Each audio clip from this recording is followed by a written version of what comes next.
Good day everyone, I am Fernandez, second year from Bachelor of Science, major in Criminology, and I am representing the Group 6 of Section Bravo. And in today's video, I will be talking about glass analysis and the different fracture patterns it makes when it is shot by a projectile fired from a firearm. To begin with, let us get to know our topic, which is glass. So, what is glass?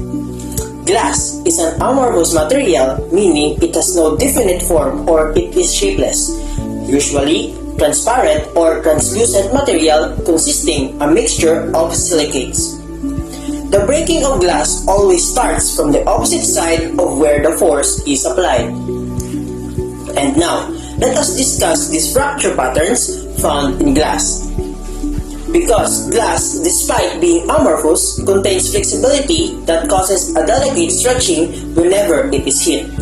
Fracture lines appear when a glass is hit by a certain amount of force accompanied by speed, which results into the breaking of glass. The fracture lines in a broken glass can serve as evidence and provide clues about where the projectile came from, which side shot first, and provides data about the rate of impact of the projectile towards the glass. There are two types of fractures, and these are radial and concentric fractures.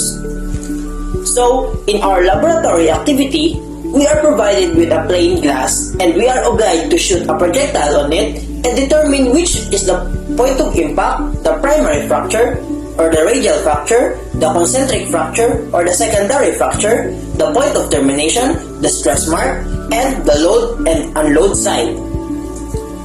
The entry point or load point. To determine which side the bullet came from, which will serve as the bullet's entry point, we touch the surface of glass.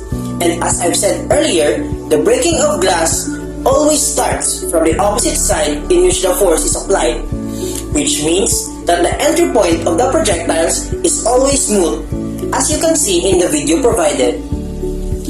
As provided in the video, in which we fired two projectiles on the glass, we see there are two fractures, and so after we determine the entry point of the bullet, what is left is to determine which is radial and which is concentric fractures. The concentric fracture or ring, also known as the secondary fracture, the fracture forms a circle around the point of impact and can be seen in the entry point of the projectile, just like the one you are seeing now in the video above. So, what is this concentric or secondary fractures? These are fractures of concentric circles that forms around the point of impact as seen in the picture above. These are circles that has the same center, and that center is the point of impact. And they always form on the same side of the glass where the point of impact is located. Always remember, the entry point is always smooth. The concentric fractures are always to be found and identified in the entry point. Point of impact should be determined in the load or entry point. So now let us move on to the exit point. After we determine which side is the entry point, determining the unload point or exit point is easy. So, the exit point is always a rough surface because the breaking of the glass starts from the opposite side of the entry point, in which the projectile or the pressure is applied. In this side of the glass, we can identify the radial fracture, also known as primary fracture, meaning this side of the glass is where the radial fracture originates from the hole or point of impact. The point of termination is identified in the exit point, which is created when the radial cracks of the second bullet comes into contact with the radial cracks of the first fired bullet.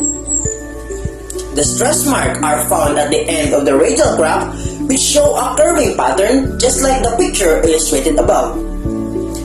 The radial cracks or primary cracks. This serves as the determining factor to identify which bullet was fired first. It occurs when a force is applied to the center of the glass, causing it to crack and radiate outwards from the point of impact. The location of the fracture will depend on where the force was applied, but it will typically start at the point of impact and radiate outwards in a radial pattern. Radial cracks are important because they provide important information about the cause and nature of breakage. The analysis of radial cracks in glass can also help investigators to determine whether a particular incident was accidental or deliberate. For example, let's say a break-in that involves deliberate force may produce radial cracks that are significantly different from those produced by accidental damage. So, in our activity, we identified the different fracture patterns produced when a firearm is fired to the glass. Additional knowledge: characteristics of entrance and load point. 1. It has concentric fractures. Number 2. It has clear-cut edges. Number 3. It has absence of depression. Number 4. It has absence of flaking. So, the characteristics of unload or exit point is that it has radial fractures, it has rigid edges, with depression, and with flaking. So, that will be all for our report. Thank you very much.